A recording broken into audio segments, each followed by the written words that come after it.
पृथ्वी को और पहाड़ों को, फिर धनुष पुराना घिसा पिटा तिनके साथ किस गिनती में है? अरे सैकड़ों कोस तक लेट जाऊं, ये बल तो उंगली में है, ये बल तो उंगली में है।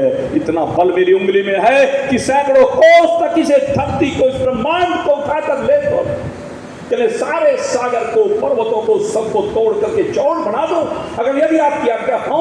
फिर ये पुराना घिसा पिटा धनुष ये किस गिनती में है?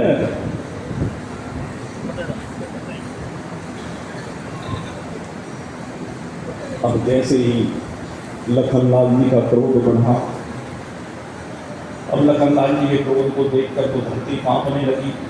जो राजी लोग बैठे हुए थे सिंहासन हिल गए, गिरने को हो गए। महाराज जनक भी गर्दन नीचे कर लेते हैं कि कह तो दिया, लेकिन शायद अनुचित होते। अब मन में कहीं न कहीं ये बात आई है, लेकिन भूल गए कि राम भी ना बैठे हैं, ये भी तो राजपुत्र हैं। उन्होंने राजाओं को कहा था जिनको निमंत्रण दिया था, और ये तो अतिथि हैं यहाँ पर, इनको निमंत्रण नहीं दिया गया था। भगवान श्री राम को निमंत्रण नहीं था, राजा दशरथ को निमंत्रण नहीं था, निमंत्रण विश्वामित्र जी को था। और विश्वामित्र जी को निमंत्रण इसलिए था कि वो मुनि है, संत है, आशीर्वाद देने के लिए आएंगे। तो उनके जो वचन थे वो राम और लक्ष्मण जी के नहीं थे।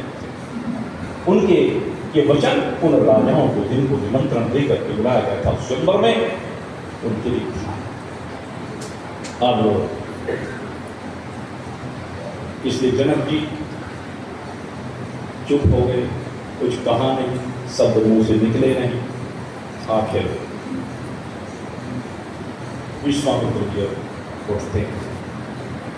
विश्वामित्र समय से नहीं, शुभ समय था, मंगल समय है, मार्गशीर्ष मास की शुक्ल पक्ष की पंचमी तिथि है। कहने जैसे दिव्य लक्षण, दिव्य योग, इससे बढ़कर के कुछ हो नहीं सकता।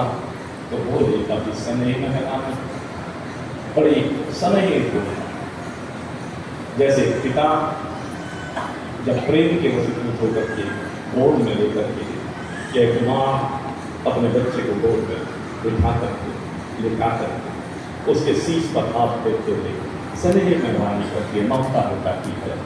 तो ऐसे ही शब्द आज माता पिता बने हैं विश्वामित्र जी, और आज राम जी को इसे आदेश करिए, क्योंकि गुरु का आदेश ही होता है। आदेश दिया है, और किस लिए आदेश दिया है? भगवान से कहते हैं उठो राम, उठो राम, उठो। किस लिए? भंजो भव चापा। ये न कहा कि धनुष को तोड़ो। देखो कितनी बड़ी बात करें, गोस्वामी जी महाराज ने इशारा कैसे किया? उद्धव राम भंजो भव चापा। कहते जो भव का है, जनक जी विदेह हैं, जनक की साधक हैं, जनक जी सदा शरीर भाव से अलग रहने वाले हैं। लेकिन आज वो भी सतीहे हो गए, वो भी क्रोध में आ गए। तुम्हें क्या करना है बेटा?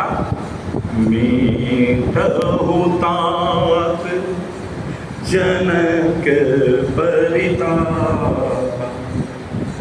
धनुष तोड़ने की बात कही नहीं विश्वामित्र, बेटा उठो। और ये जो जनक जी संतप्त हो रहे हैं, आवेग भी हैं, आवेश भी है।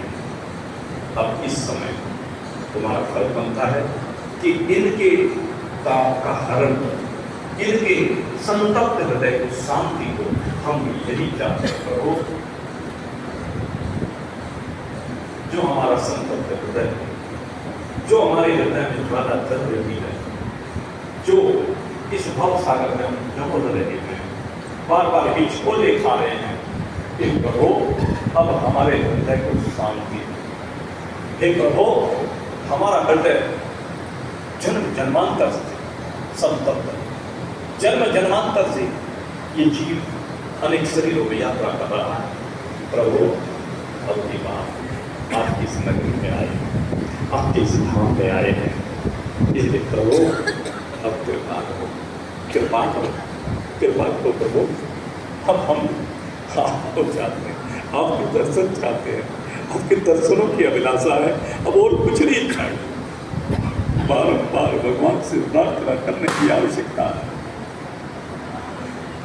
विश्वामित्र जी के आदेश को सिरोधार्य करते हुए अब भगवान श्री राम आगे बढ़े और सबसे पहले तो वशिष्ठ जी के श्री चरणों में प्रणाम किया है।